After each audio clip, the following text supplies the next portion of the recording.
The Lazy Man and the Hard-Working Man. In a village in ancient Egypt, there lived two neighbors.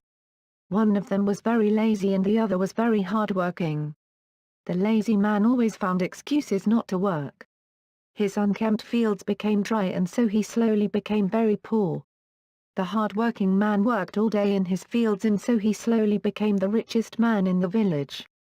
The lazy man was very jealous of the hard-working man.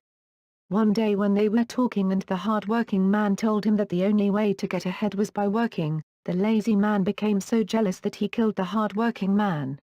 The relatives of the hard-working man who had seen the murder, started to chase the murderer who was running towards the River Nile, when suddenly he saw a wolf in front of him. In his desperation, seeing the wolf that wanted to eat him on one side and the relatives of the murdered man and all the villagers arriving on the other, he climbed up a tall date palm on the riverbank and hid behind the broad palm leaves.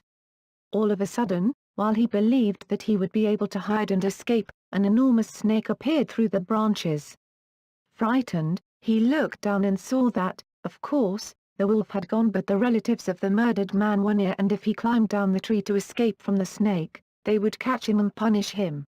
Then he had an idea, which he believed would save him.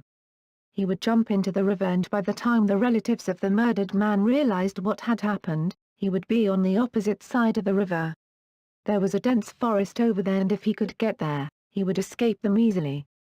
Indeed, without a second thought, he jumped into the water. He was a formidable swimmer and the villagers were not. They were already reluctant to jump into the rough water. The relatives of the murdered man and the villagers looked on, unable to stop him from escaping and they were furious. However, punishment came for the evil, lazy man when he least expected it.